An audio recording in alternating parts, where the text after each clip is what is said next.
Okay, so about a week ago, I finished playing Lunar 2, Eternal Blue, complete.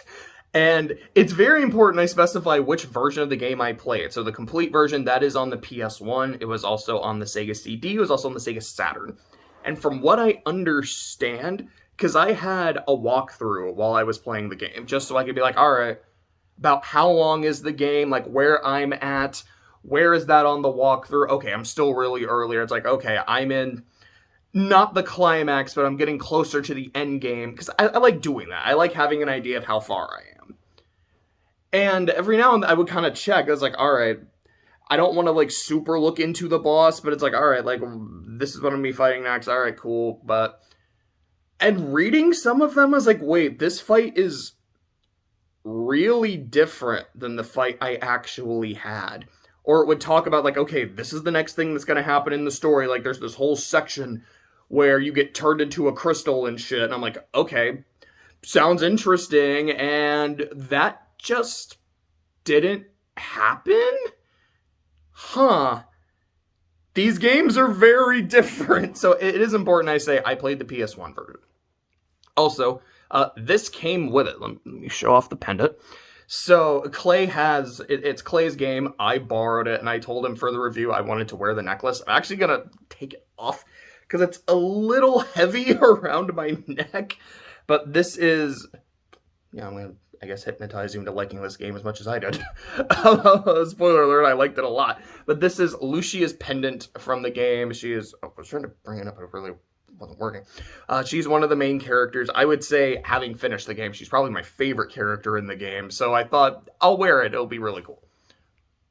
So before going into the specifics, I do kind of want to say some general things. Number one, if you've seen my review of the first game, you know I really liked it. I have a huge soft spot for it. I don't remember what I actually said about gameplay in that video. I'm, depending on what I said, I might have been a little too lenient on it. Because the more I think about it, I'm like, I like how simple the story is. I like the look of the game. I think the soundtrack's pretty good. The gameplay, though, it's just not quite there, Chief. Because I would say Lunar 2 has better gameplay, and I still am like, I don't know about it. But I would say in almost every other aspect, because even then, it's like, yeah, the gameplay is still like, but I think it's better than the first game. I think the OST is way better than the first game, and I think the narrative and the characters are also way better than the first game. It's like, as much as I like the first one, it's almost like a guilty pleasure. Whereas with this one, I'm like, oh, I think I just played one of the best JRPGs of all time. And no one told me. No one told me it was going to be this good by the end. Holy crap. It kind of took me by surprise. Excuse me. One thing that I've heard, like, doing just a little bit of research on the game is apparently it is one of the first RPGs, if not the first. The other is a Breath of Fire game. I don't know if it's Breath of Fire 2 or Breath of Fire 3. I have never played Breath of Fire. That these are the first games to have the corrupt church as a trope. Which, playing Tales games, I'm like, oh, this is why Tales exists. I mean, not quite. Like, I don't know what the first Tales game is to have a big church as, like, the antagonist. I don't know, but I haven't played Fantasia, Destiny, or actual Destiny 2. Eternia, not so much. Symphonia does, but they're not the big focus. Abyss definitely does. And that's kind of a good transition to my other point. It's a really interesting experience playing this directly after Tales of the Abyss. Because the games to me actually felt, in ways they were kind of similar and comparable. Again, like you have the corrupt church as like the main entity. You have, every member of your main party has not always a foil, but I feel like most of them are. You did like a foil or a nemesis character that is a major power in the church, and they have a lot of like just some interesting conflicts and conversations and shit. One of the big ones was, I remember what I said after Tales of the Abyss. I said it in the review maybe a couple times, is I wish this game had been shorter. Like, it was 49 hours, 49:01 at the end of Tales of the Abyss. Like, if this game had been about 35 hours, I'd like it a lot more. But the first 10 hours were fucking awful. I will say that. Like, I'm very mixed on Abyss. I liked it by the end, but the first act is dog shit to me, man. And then throughout the game, there's just all these other problems. Like, the traversal's really bad. The performance is really bad. By the end, there's like, the cast is really good. But I never really got invested in the story aspect of it. And like, And then in this one, I'm like, well, the first act is fine. Like, I don't want to say fine, like, it's fine, it's whatever. Like, no, like, it is good. It is solid. And then, like Abyss, it keeps getting better, but it doesn't start horrible. And by the end, I don't remember what my time was. I think it was like 32, 31, something like that. Like, a lot more reasonable. I was like, this is what I was hoping for. And like, I remember even saying with Abyss, what I wanted was by the time I got to the end, when the game gets good, which again, it did, I wanted to feel like I played something great. Like, I understand now why people talk about this game. This is amazing. This is phenomenal. And I'm so glad I had the experience. But by the end, I was just kind of, I get it. Because the shit at, like, the very end, what they do with Luke is fantastic. But it just didn't hit me as hard as it should. I'll take that back. I think when it comes to Luke, it mostly did. But I wasn't left feeling, wow, this was phenomenal, and I'm so glad I persevered. I was kind of left with, okay, I'm glad I finished it. I wish it was shorter, but I'm glad I finished it. It was good. There was some great shit, but overall, like, I don't know, it was good. But this one, by the time I got to the end, like, this is what they're doing with everybody, and, like, here's, like, Tales of the Abyss did not make me cry, and I thought it would. I did not think this game would make me cry, but my eyes were getting wet by the end. I think that's the best way I can say what I'm trying to say. Abyss did not get me all the way there when it came to my emotions, even though I expected it to, and I wanted it to, and I was ready for it to. This shit right here, flip around, this one did. And that's kind of why by the end I was like, man, this got me. This hit me. Oh, this might really be one of the greats. It's not perfect. Very few games are. Even the ones that are is more like, there's like a minor thing here and there, but it's so unimportant, I'm really not going to talk shit on it. But all that being said, let me start going into the specifics, as always starting with the presentation. So the first thing I can't say it's necessarily the first thing, because this is just, I guess, the first thing to call attention to. The game just feels like it has a bigger budget.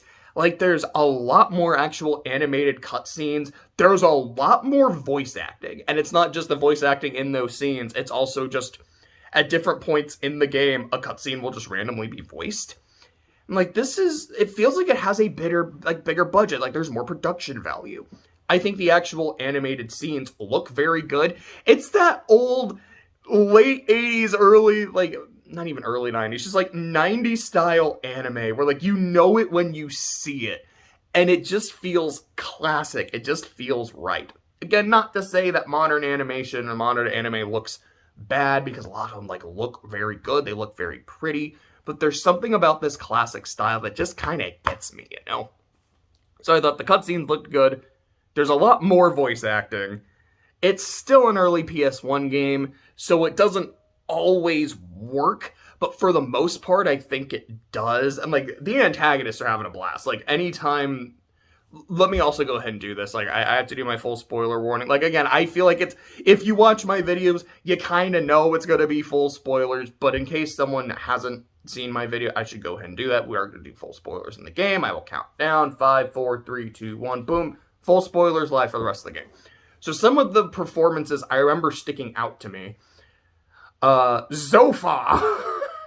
Which, what a fucking name for your Lord of Darkness and Evil Incarnate. What does he call himself? Like the Architect of Anarchy or some shit at one point. Zophar. Every time I heard it, I was like, well, so far, it's a dumb thing, but I couldn't help but think it. I like how like deep and gravelly his voice is. I think it's fun. Galleon is the same voice as the last game because he's back. And he's just so delicious. Like, you can tell whoever is voicing him is having the time of his life just hamming it up. Borgin is a lot of fun. And there's, like, when it comes to the protagonists, Lucia, I think, does the best job. You know, it is very stilted. Like, it's very stilted, but it's very intentional. Because that is what the character is. Like, she doesn't really feel emotions. And then as the game goes on, it kind of gets better. But I love how she has this, like, echo when she talks. So it gives her the sense that, like, she's not quite human. Because she isn't, which you know from the start of the game. You're like, is she a god? Is she, like, an angel? The game never really tells you, but I don't think you really need to know. It just kind of works and does it for me. But there's one cutscene I really remember, which is when the fake Alfina near the end of the game, she's like, Master Zophar, help me. And he's like, of course I'll help you. I still have some use for you. And like turns her into a monster. The scream that she utters was like, oh, it actually kind of gave me a couple chills. I'm not going to lie. Like that was kind of creepy. Of course, this being a Lunar game, whenever someone uses an ability or uses a spell, they will say something. And it's usually the same thing for, like, every couple abilities. My favorite, by far, out of all the recurring dialogue options in the game, as much as Gwyn, like, Hero's grandpa, is not a main party member. He shows up at, like, the very beginning. And then when Hero goes on his journey, he's like, all right, my boy, go have fun. Grandpa, you're not coming with me? No, I'm old. I was there because you needed a healer for the first dungeon. But no, go find your own healer. Have a good time. His line when he heals us, we've got to keep our strength up. And I don't know what it is. I don't know if it was the line. I don't know if it was how he was like screaming and like everyone's life depended on the healing, which it does. It's a healing. It just did it for me. It's the most entertaining shit. And as much as I love Ronfar, both as a character and, you know, happy hour and shit, we've got to keep our strength up. And this bizarre octave was wonderful, man. Oh, great. So, on top of that, just looking at the graphics, it's a sprite-based game. I've said it before, I will say it again. I love sprites. I just think they look timeless. I think they tend to look really... They just kind of tend to appeal to me. What I really like about this game, especially when you're fighting enemies, including bosses, the sprites are really important. Because that's kind of your tell about what the fuck are they going to do this turn. Especially fighting bosses. Like, when you're fighting enemies, they can be like, oh, okay, they're about to do this move, so I know I'm about to explode because defense and health are... They're a myth in this game. Like, it doesn't matter how high your defense stat is. If an enemy hits you, you're probably going to take at least, like, 60 to 80 damage, if you're lucky. In a game where I think by the end of the game, my person with the highest health had, like, 480. So 60 adds up really fucking quick. I think on average, like, Ronfar, Lamina, and Jean were all about, like, 310, 330. So again... 60 to 80 adds up quick, and that's if you're lucky you're taking that little. But we'll get to that when we get to that. But it is really important, like, okay, the boss is going to do this, so I know, do I need to defend? Do I need to use the shield? Do I, like, blah, blah, blah, blah, blah. And I really like that, and I feel like a lot of the sprites look good. I think some of the actual animations of the moves look good. I'm trying to remember some off the top of my head, because I feel like there was a lot of, like, boss moves, like, this looks really cool, or, like, this enemy looks really cool. I love the design of the Black Fiend. That one really stuck out.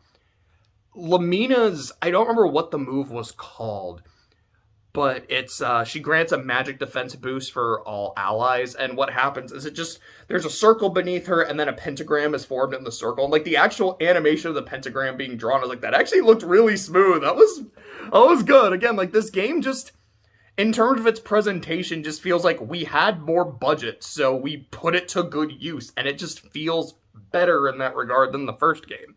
Then we have the fucking music. Excuse me. The battle theme, I think, is really good. The boss theme is an all-timer. This is like some Final Fantasy VI shit. Or like, oh, this is amazing. And having listened to the other versions, I think the Sega Saturn version is my favorite of the boss theme. Or some of the other, the title screen theme, which does play at one point during the final boss, like in one specific phase. I think it's fucking beautiful. The Pentagoulia theme. It was one of the town themes, like... Okay, I started doing a different song. But, like, one of the town themes was just, like, super fucking upbeat, and I liked it a lot. The Star Dragon Tower, like, the final dungeon of the game, that has a really good theme, too. I know there's others I'm forgetting. But it was one of those games where there's some off the top of my head that I'm like, I remember that one, I remember that one, I remember that one. And even if it wasn't one that I'm like, I can't remember it off the top of my head, I can't hum it, I just thought consistently the game had a really good soundtrack. So, to me, there's one problem with the presentation. And it is in those animated cutscenes that, again, I think look really good. The sound mixing on them is bad. Like, whenever it would transition into a cutscene, I knew, okay, I have to turn the TV up, like, a lot to be able to hear them. And then as soon as it ends, I gotta turn it down because the actual game audio was really fucking loud. And it's one of those where I'm like, this is either a 4.5 out of 5, with that being the only problem, or it's a 5 out of 5 because it's that minor. And on the one hand, I'm like, can I give it a perfect score for this? Because this to me was a problem. Like, it's something that is notable. And I didn't like it. And because there's a lot more of those cutscenes, like if it was like, alright, it happened thrice throughout the game, it wouldn't be huge. It definitely wouldn't be enough to take a half a point off. But with how often it happened, I'm like, okay, this actively bothers me. I like the cutscenes, some of them again look really good. But this is just annoying. But every other element to me of the presentation is so good, and this is literally just, I have to turn my TV up a little bit and turn it down a little bit. It's not that big of an issue. I kind of want to give it that extra half a point, so I think I will. Maybe I'm not being as honest as I should, but again, I just think that shit is so good. I'm gonna give it a 5 out of 5 for presentation. Now, we move on to gameplay. So, I know when I talked about Abyss, I was like, I have to divide this into dungeon exploration, combat, and world traversal, because I've got stuff to say for all three. With this game, it's like, I have nothing to say about world traversal. It's not a problem at all until the epilogue. Excuse me, because admittedly, the epilogue is very much like, okay, kind of figure out where to go. It's like, I just used a guide for that. I'm going to be completely fucking honest. But aside from that, the actual main story, it reminds me a lot of Final Fantasy VII, at least to a point. Because I think it's like, once you get the sub in Final Fantasy VII, then it's a bit more actively find where you have to go. But aside from that, it's like, no, it's like, as you leave a town or city or whatever, just walk, and the next place you find is the next place you need to go. Lunar 2 is very much like that, and I thought it worked fine. Unlike Abyss, it actually ran fine in the overworld.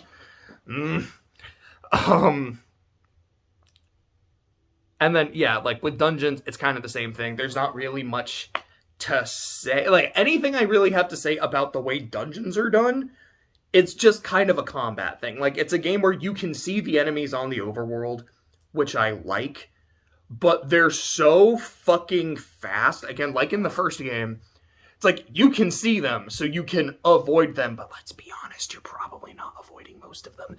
You can maybe avoid some of them if you get lucky. It's like, you have a normal walk speed, and then you have a run speed. but your run doesn't last very long, and enemies just are faster than you.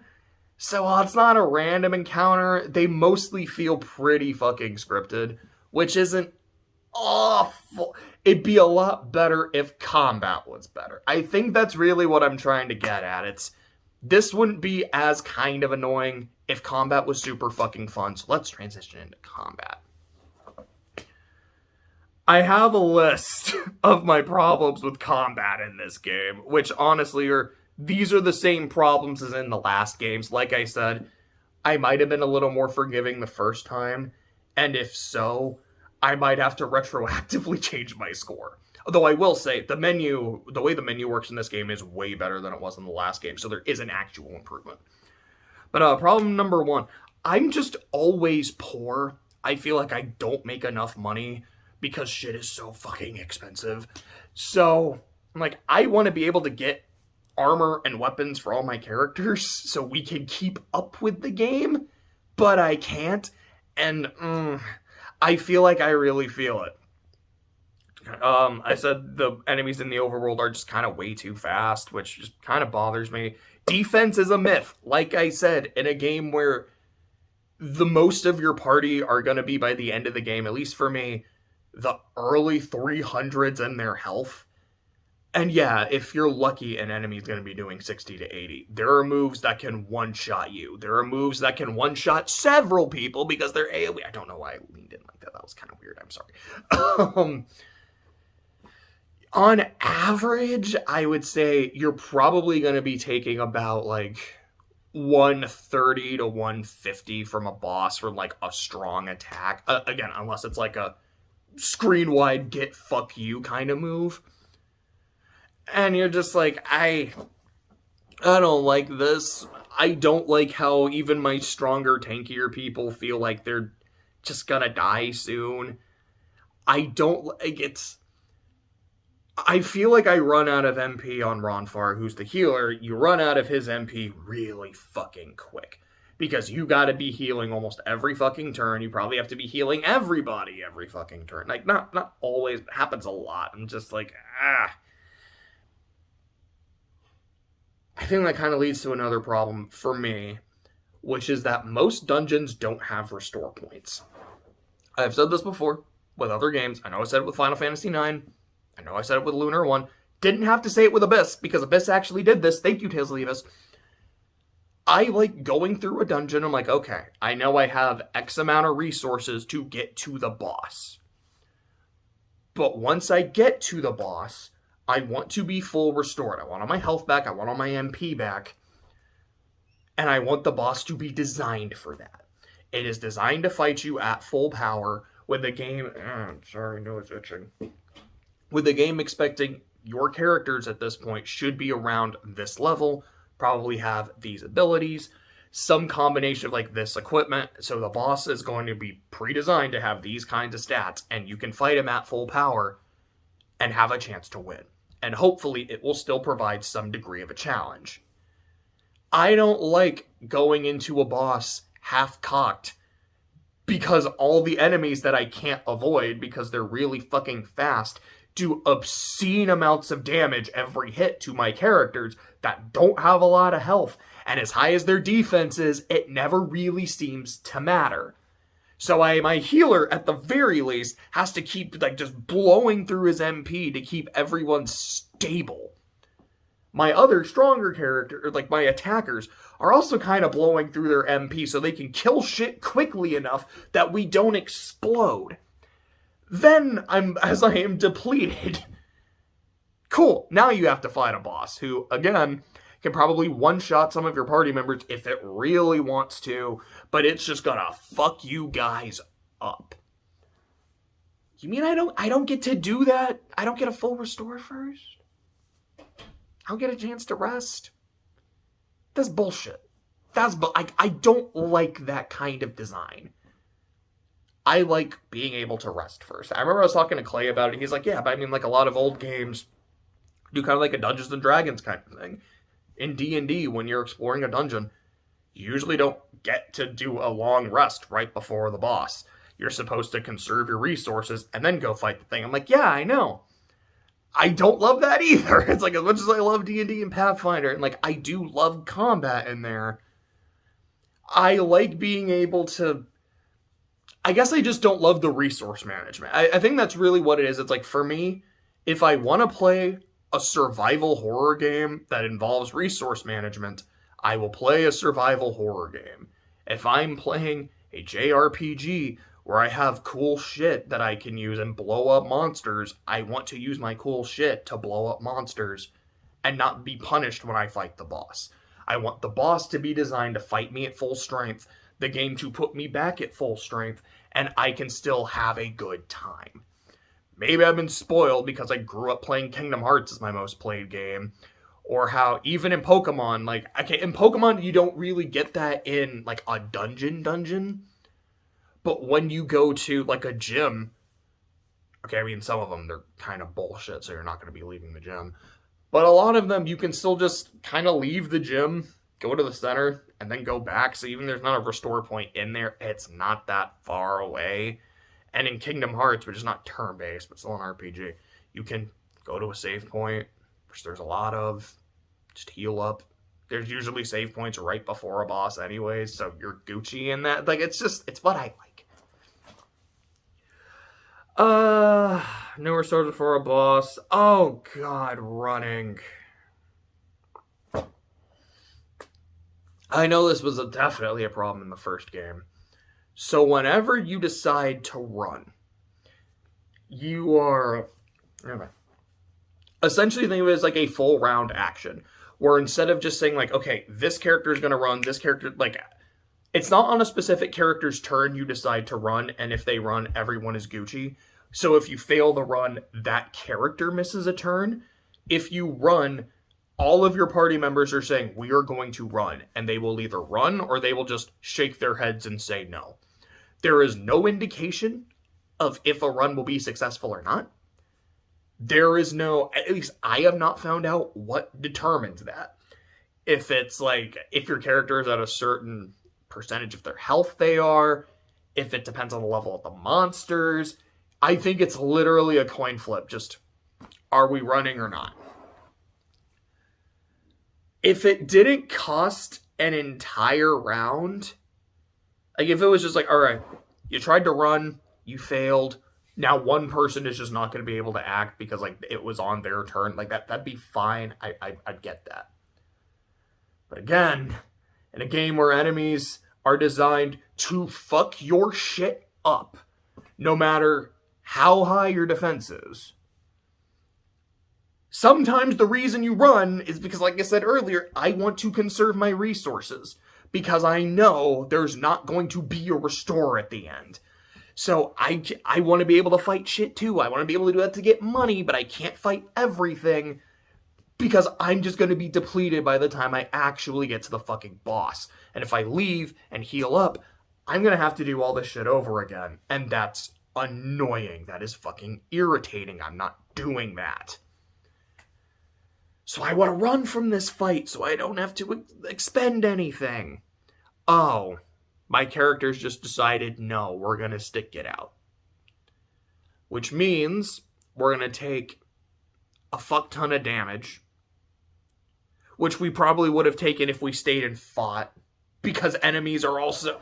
there are some enemies that are just so fucking fast. Like, Jean is your fastest party member, and there are times where she is getting outsped by almost everything on the screen. I'm like, this is a problem. So not only are we made of glass, we are also slower than molasses. Great. I love this.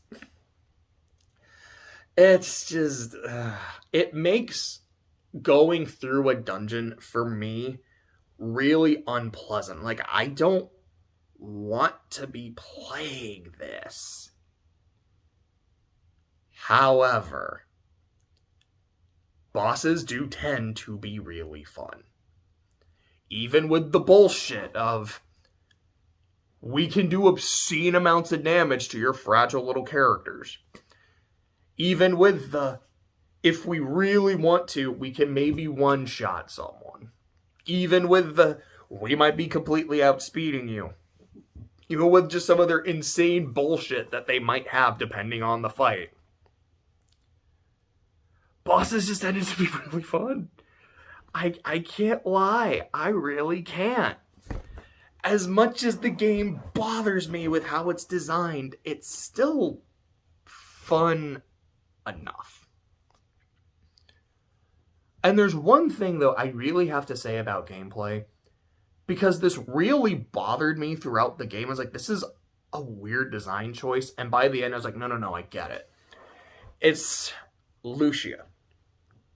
So you have 4 main party members throughout the game. Hero, Ronfar, Jean, and Lamina. There's a few times where Leo will join you as a 5th party member. Or like a 5th playable party member. But throughout the game, there's also Lucia, who is in the party, but she is an NPC. You never have control over her. I think I've heard that in other versions of the game, there's a point where you do. I don't know if that sticks or if it's just for that section. In the PS1 version, you never get control of her. She has infinite MP, which is nice. She does not have infinite health. And kind of depending on what point you're in the game, kind of determines what her AI does. Like for the first chunk of it, she's actively unhelpful. Like she'll maybe attack shit, but sometimes she will just run. She'll move around the battlefield and not actively help you. Then there's a point in the game where she actually starts to care for the main cast. And so I think it's from that point onwards, every turn she will actually do something. She will either hurt the boss, maybe she'll buff somebody, or she'll heal somebody. If she's low enough, she'll always heal herself. So she goes, it's like, I can't control her. So me personally, like, I'm not as inclined to, like, buff her. I don't even know if you can buff her. But, or, like, to do that, or to heal her. But she does have her niche. It's weird that I can't control her, though. I mean, I get it with the infinite MP thing. Like, that would be super busted in a player character, but... okay. But then when I got to the end of the game, and just some of the narrative stuff that happened, specifically how by the end Lucia's like, you know, as much as I wanted to fight for... I was fighting for the world, not for the people in it.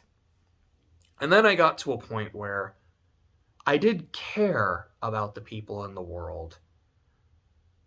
And I wanted to keep them safe, but I didn't think it was really possible.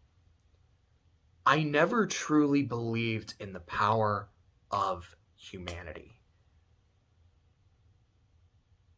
That doesn't make me as bad as Zophar, for sure, but it makes me more similar to him than I'd like. And I'm aware of that now. I'm aware of my own weakness and aware of my own, like, folly. And it was really interesting to me. And it almost kind of made me say, that's why she was never playable. Because even though she was your friend and she was supporting you, she never really believed in you. You could argue, like, you, the player, another human. You could argue just, like, the actual party.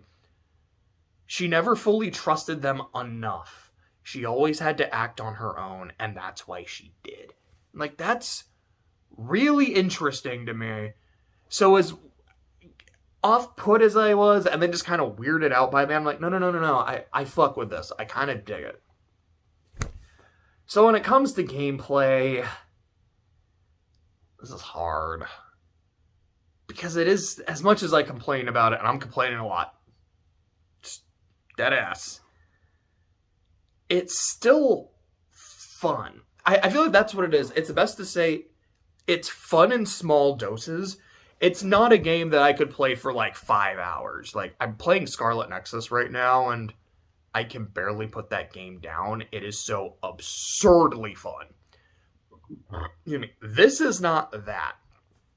This, to me, it's a different vibe. It's different issues, but it reminds me a lot of Tales of Berseria, where this is a game where I think when it comes to combat, I don't love what they did to combat. I don't like how there's the weird soul stamina thing gauge instead of just TP. It makes it feel weird. And I think Arise ended up doing that system better, but I have my own problems with Arise. Fuck cure points. I will never like cure points as a concept. But regardless, I feel like, both of them are games where I can play them for a while, like a dungeon, and have fun. But after a while, I'm like, okay, I kind of just want to go ahead and get to the boss, because they're just fighting regular enemies is just, it's not quite doing it for me. It's not awful, but it's kind of a slog. But then once I get to a boss, I'm like, okay, now I can just unload and do stupid shit. It tends to be really fucking fun. I think if I'm being honest, I had 3.5 out of 5 written down, but like I can't go that high. I think it's a 3. Like, all right, if I'm gonna give that extra half a point to the presentation, I think I can take that extra half a point away from the gameplay. If I'm being really honest, I think I should. So I'm gonna go ahead and cut the video here. I'm gonna just drink some water, and then I'm gonna come back and I'm gonna talk about the narrative. Okay, so we're back to talk about this game's narrative. So the basic premise is you have Zophar, the Lord of Darkness, the Architect of Anarchy, blah, blah, blah, insert title here, who was essentially created by the darkness of men's hearts. So there's 2 worlds. There's Lunar, the Silver Star, and the Blue Star, which I don't know if it's explicitly just supposed to be this is the Earth and this is the Moon, but that's kind of what I'm going to call them. So my understanding from the lore dump they give near the end of the game is the Blue Star was kind of everyone's home. Zophar happened, and the world like completely went to shit. And again, like the darkness of men's hearts essentially is what destroyed them. So Althena, the goddess, kind of took everything, like the remnants of humanity, and went from Earth to the Moon, to the Silver Star, to rebuild shit there. It's like, okay, we're going to rebuild our planet. We're going to rebuild our civilization. Lucia, you are going to stay here on the Blue Star because we want to come back. You're kind of going to be the one watching out for it to make sure it is okay, and when it's ready, we will return to it. And now maybe not everyone will, maybe someone will stay up there, and that's fine. But so we can kind of do both. So Lucia stayed, and she waited, essentially waited like forever. The Silver Star has been where life is, everything is cool, but now Zophar is coming here to take it over. And because Zophar is taking it over, Lucia is aware of that, so she has come from the Blue Star to the Silver Star to meet with Althena and be like, okay, Zophar is on his way here, he's already here, we need to stop him. And what you find out later is Lucia's plan is to use the power of Althena, which as she is the great goddess, the creator, it is essentially, we're going to use the power of creation itself. So to use a line from Gurren Lagann, burn in the everlasting hellfire of creation, which is metal as fuck. I love it. It's like, that's essentially what we're going to do. We are going to cleanse and purge the world in the everlasting fire of creation. Not hellfire per se, but still fire. And reset. Let's just get rid of all life. Let's get rid of all the people. Like, by the power of creation, we will get rid of Zophar. We will cleanse and start over. Again, kind of like saying earlier, she's not on your side at first. And then she gets to a point where she's like, oh fuck, I actually like these people. I like the world that they've made. It has its problems. There are bad people too. But I don't, like, I want to save them as much as I want to save the world itself. And I don't know if these are compatible. I guess because I can't fucking escape sea cats, you have 2 beliefs that are like that are equally valid but incompatible, and which one do you pick, Lucia? Which I think is really interesting once you get to that part. It's very late where you get to that specific reveal. However, it's at least when you first go to Pentagoulia, it might have been a little bit before, where it's very clear that there's something wrong about what Lucia is trying to do that she's actively not telling. And I don't remember if it was that the characters were kind of picking up on it, but didn't really bother to ask, or if they were completely oblivious. So I was like, okay, there's something, and we keep hinting that there's something and just not getting to it, but I'm really interested to figure out what the fuck it is. Which, I guess an interesting point, too, is when Lucia first arrives, the Church of Althena refers to her as the Destroyer. And Leo, one of the heads of the church, is like, I have to kill her. because it has been prophesied that she is the destroyer, and I can't let that happen. And you're like, no, she's not the destroyer. And here's like, she's not the destroyer. She's a good person. She's trying to save us all. You're just up your own ass, you fucking cultist. And Leo's like, well, I mean, she does just seem like an ordinary person. Okay, not ordinary. She's fucking weird. But she just seems like a nice woman who does want to help people. And the people she's traveling with all seem like genuinely good people. They can't be trying to destroy the world. Something must be wrong. But if something's wrong, that means Althena is wrong. And if my God that I have devoted all of my life to is wrong... Huh.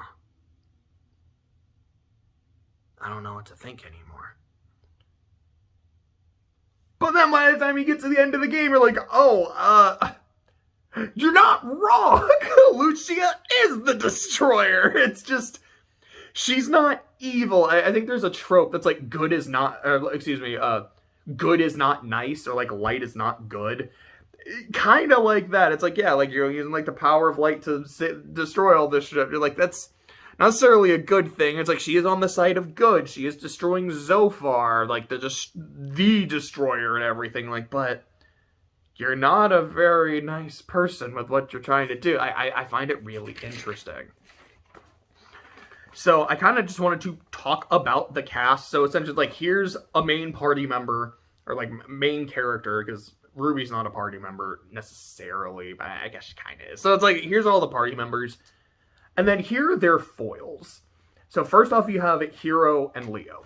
And as I said earlier, Leo becomes the final party member, but for a good chunk of the story, he is he's kind of like the Prince Zuko. He's the antagonist trying to capture you. But you can tell that he's not a completely, like, he's not just a dickhead. There is a conflicted character in here, and so maybe there's a chance he will join us, and by the 11th hour he does, and he's really fucking cool. I love Leo. These are the two noble warriors fighting for their ideal. Hiro, it's his love for Lucia, whereas for Leo, it is his devotion to Althena. As I said, he becomes a very conflicted character, etc., and I really like what they do with him. You've got Ruby and Null, because Null, my favorite character from the first game, comes back. And he's still a dragon, but he's able to have a human form that he is in for most of the game. Ruby is Hiro's pet dragon, like how Null was Alex's pet dragon. She is a girl, while Null is a dude. And she has a crush on Hiro. And the best way I can describe it is, imagine if Ash's Chikorita had a voice. That's basically what Ruby is. Like, clearly very much likes him. I mean, it's a Bayleaf now, but it was a Chikorita at that point. But likes him, is kind of possessive of him. Can be kind of a brat. Anyways, but to me, their connection and their thing, it's like they're a pair of dragons. One, very much immature, a brat, actively afraid of embracing her destiny. While on the others, and then you have Null, who has already had to do it. And there's a thing that happens a couple times in the game where people talk about immortality. Lucia has been alive, like, for fucking ever. She is immortal. Null's a dragon. He has lived a long fucking time. There's a scene later, which I'll put a pin in, between Luna, who is Althena, and Lucia, where they talk about that. And Null's like, yeah, like, Ruby, I understand why you don't want to grow up and become a dragon. Because you're going to outlive everybody.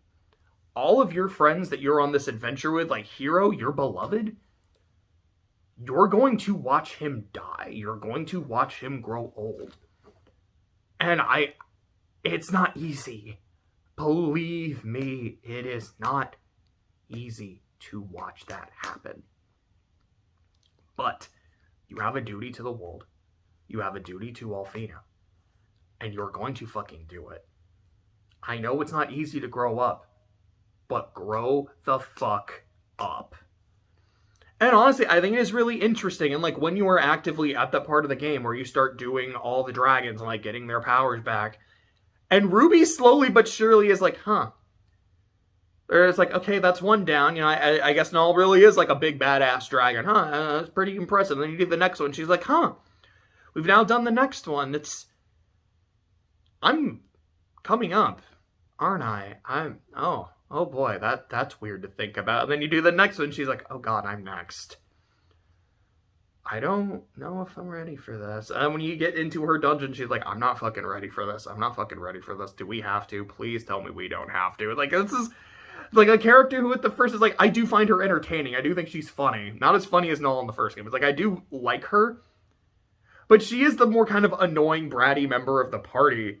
To, by the end, having, to me, a really interesting, like, arc that she has to go through. Like, I really liked it by the end. You've got Lucia and Zophar, who, like I was saying, it's like, neither of them believe in the power of humanity. Zophar's like, yeah, like, you're fucking humans. Like, I'm literally born from the darkness in your hearts. You can't defeat me. You're beneath me. This is pathetic. This is a joke. Whereas Lucia, who's like, you're kind of means to an end for me. The end is like, I have to destroy Zophar, and to do that, I have to use the power of creation, and to do that, I kind of have to get rid of you all. No hard feelings. Like, I don't feel anything. There's no hard feelings. But I just don't care. And then, yeah, as the story goes on, starting to care, but still not really believing that humanity is strong enough to do it. And by the end of the game, as she's witnessing it happen, like, I love that part. There's this part in the final boss. It's like, phase 1 is you fight Zophar, you kick his ass. Phase 2, and it's when the title screen starts playing, where Zophar is just, like, barely kind of giving a shit. He's almost feels like he's going through the motions. Lucia is actively, like, under his control. Not really his control, but, like, she's trapped. She's actively kind of talking to everybody, and she's like, I'm sorry I didn't believe. I'm sorry I underestimated you, but, you know, Ronfar, this is what I love about you. This is what I believe in when it comes to you. Ruby, no, not a human. It's like, Ruby, this is what I see in you. Jean, Lamina, Leo, Hero, everyone. And then she's able to break free and, like, give you guys, like, a power boost, and you get fully healed. And then it's like, all right, now kill this motherfucker. Now she believes in you. It's a little too late for her, so she can't join the party. But she believes now. And I honestly, it really fucking worked for me.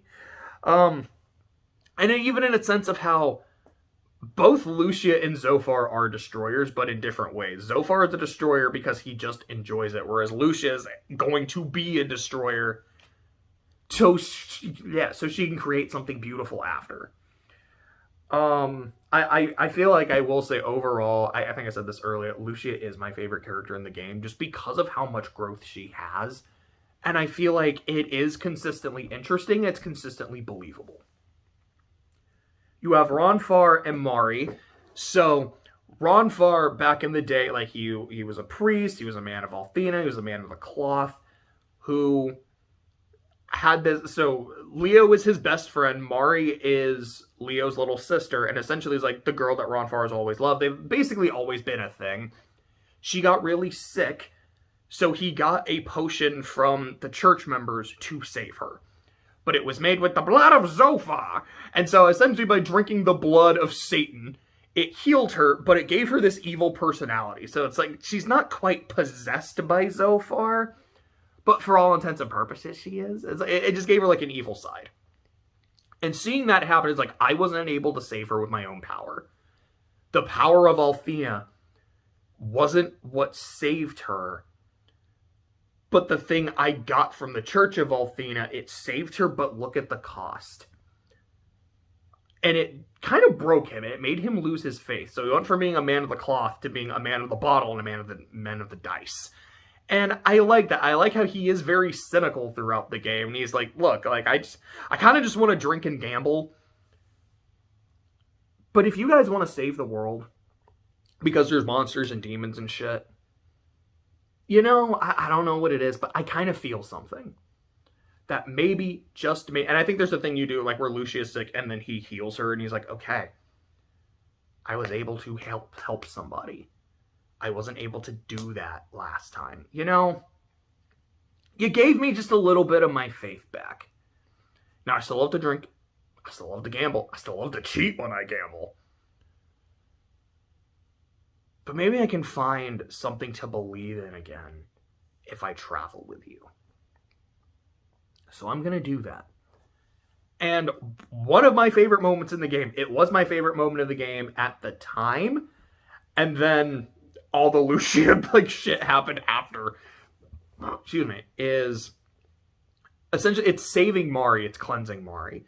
Because Ronfaure goes into her mind, and essentially it's like, okay, so like he's encountering all the other versions of herself, and then essentially like you'll be Ronfaure in her mind doing this shit and seeing some of their flashbacks together, which is just fucking sweet.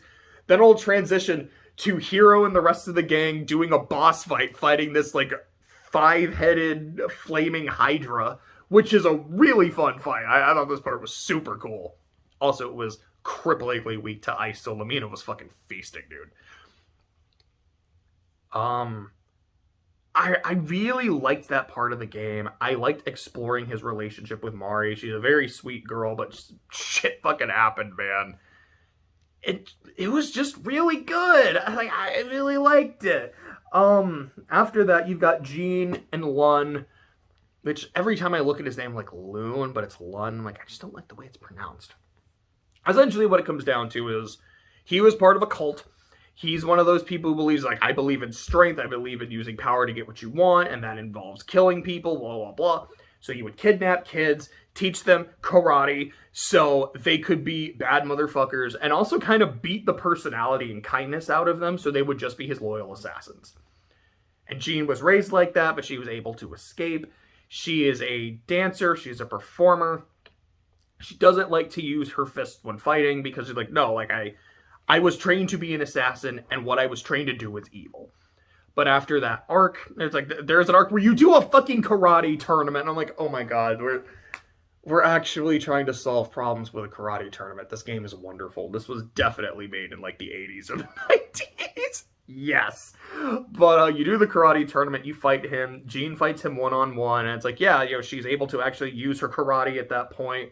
And she goes from being really fast and pretty strong, but not super useful, if I'm being honest, to really fast, really strong, and like, yeah, she's really good now.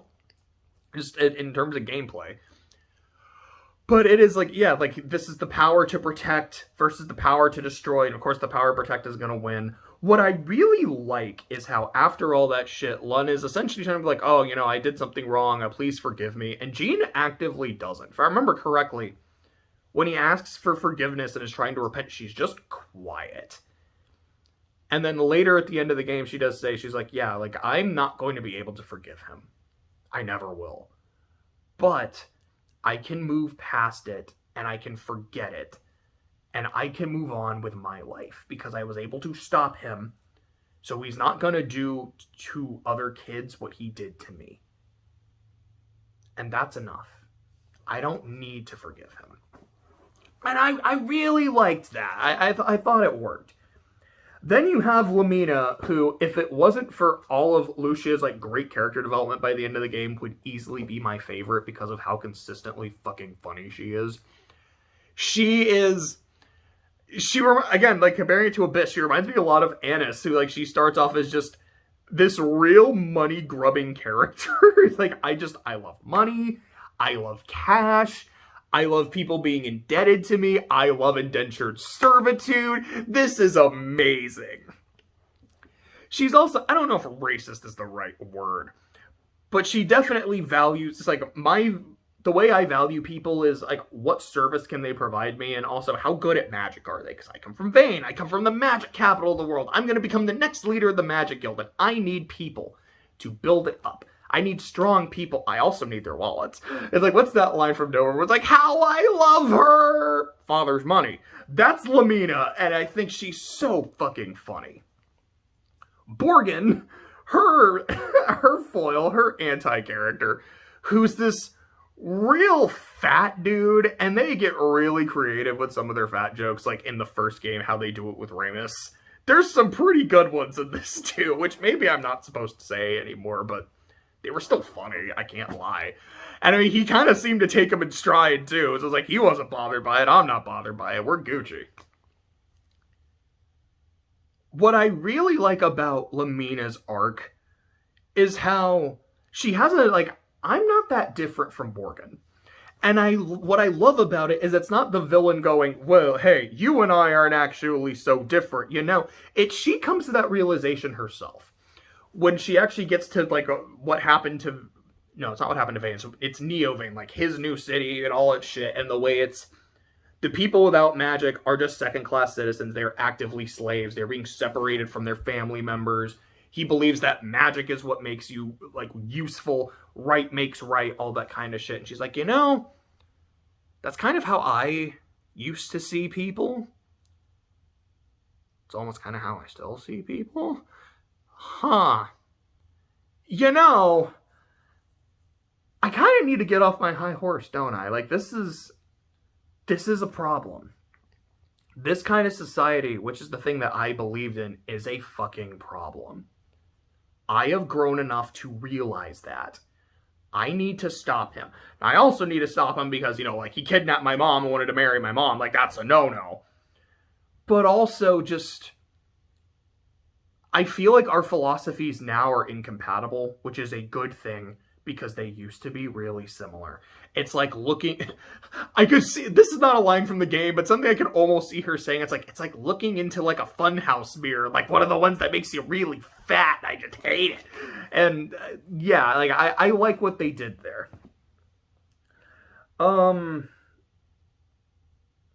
That's pretty much it.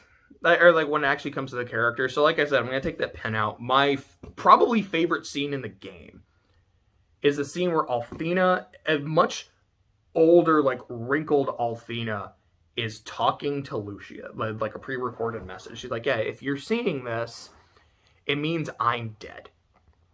God is gone. And the reason I am gone is because, like, I found a life here. Like, I was reincarnated as Luna. I fell in love with the Dragon Master Alex. And, like, just, you know, the first game, she's like, yeah, I wanted to grow old with him. I wanted to grow old with all of my friends because I realized the power of humanity and of the human spirit. I wasn't needed anymore. Lucia, you're not needed anymore. Like, let me rephrase that. Like, I'm not trying to say, like, you're useless or anything. It's like your role. You don't need to do that. You can find happiness. It's okay. Just try to live. I'm definitely paraphrasing. That's essentially what happened. And I remember thinking to myself, if I had just played this game, I think this would be a really interesting twist about it. It's like, oh yeah, God is gone. Like, she just decided to live a human life. It's pretty interesting, and I think this would be a good scene. Having played the first game, again, kind of like with Null, talking about, like, yeah, I grew old and I had to watch all my friends die. Okay, that sucks. I'm sorry you had to do that. But playing the first game and getting to really like these people, I'm like, you had to watch Kyle and Jessica die. He's like, I love Kyle and Jessica. That's not okay. And, like, the scene with Luna went from interesting and kind of sad to, like, my fucking heart is breaking. And at the end of the game, after Zophar is defeated and all this shit happens, Lucia goes back to the Blue Star and she leaves Hero behind. And I don't remember exactly what she said, but I feel like it was something along the lines of, I do feel like I have to go back. I don't feel like I'm not worthy of this, of, like, this world and living with all of you. It's like, I do have my job, and it is important to me because the Blue Star is still important to me. I want to see it become like the Silver Star. I want to see it become like Lunar. I want it to be a world with people, with, like, this, like, lush, vibrant life. I want it to have songs. Because that's, like, a recurring thing throughout the game. She finds that she has a love for singing music. It's like, I want it to be that, and I can't make it that if I stay here.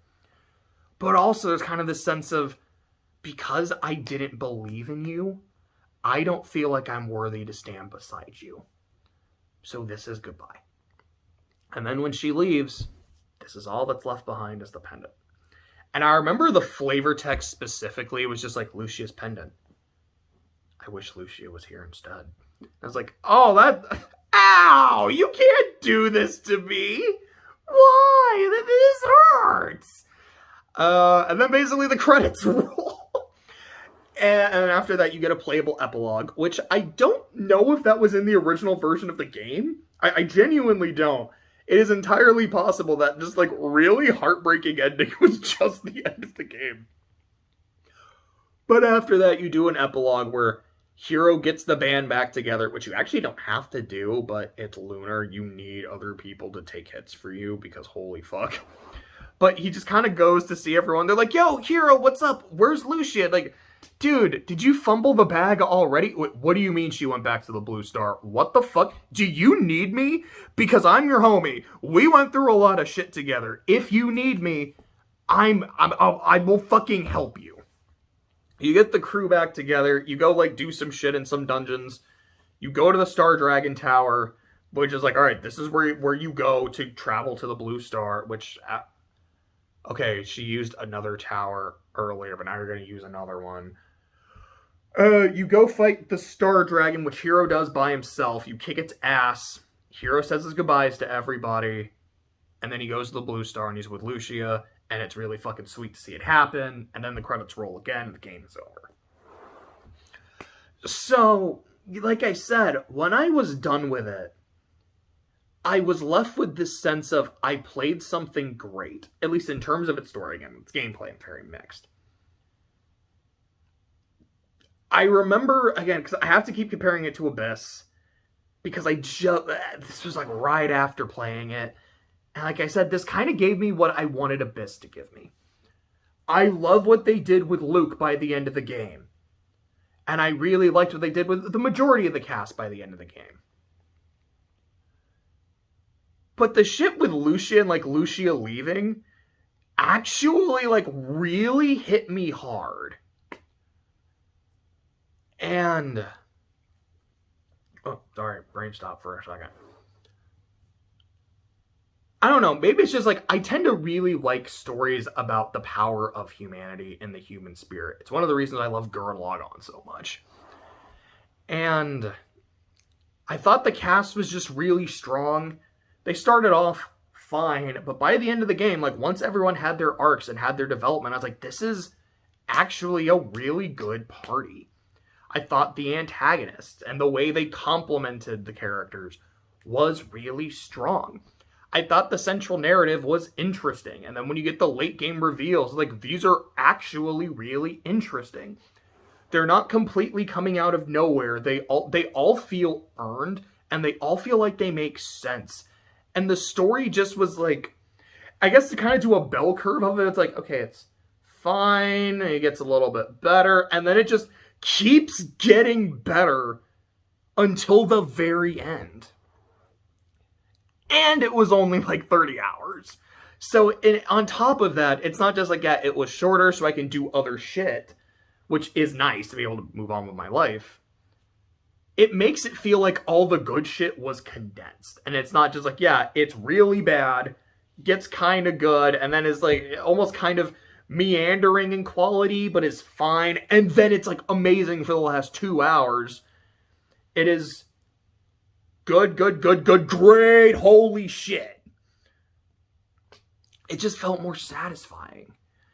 I've left it feeling satisfied. Like, this was an amazing, and a truly amazing endgame. Consistently really good. And overall, I think it's great. Like, the narrative to me, yeah, I would give it a 5 out of 5. I'm almost tempted to give it a 5.5 out of 5. I don't know if I'd actually go that far, though. So, okay, let me see. If it's 5 for the narrative, 5 for president, it's like a 13 overall. I think I will give it that extra 0.5 for the narrative, because I did really like it by the end. I was like, this is fucking great. That would be a 13.5 out of 15. Not a perfect score. It's not a perfect game. But I think it's a great game. I think in terms of its pure narrative, I don't think it's not the best game I played this year, because I replayed Symphonia this year. But in terms of things I played for the first time, I think this is the best narrative. In terms of gameplay, certainly not, because I think Engage was fucking amazing. I think Symphonia was really fun, and like I said, I can't put down Scarlet Nexus. But I loved it. I absolutely loved it. I would highly recommend playing it. I know I just spoiled the entire thing. I would highly recommend playing it. You don't need to play the first one first, but from my experience, I feel like the first game does enhance the second game. It's not a direct sequel, which is why I say you don't have to. But for some of those moments, especially at the end of the game, you really should. If you have played it, I hope you loved it. If you did and you're like, no, you're overhyping it, it's fine, it's mid, it's whatever, then I'm gonna have to agree to disagree. This game just really fucking did it for me, and if it did for you, great. If it didn't, I'm sorry it didn't. If you haven't played it, it's really expensive, so I shouldn't advocate for emulation. But it's like $150 or like $200 and shit. Like, I played it physical because I had the chance to. If not, I definitely would have emulated it. It just is what it is. But if you do have a chance to play it, please do so. And I hope you love it.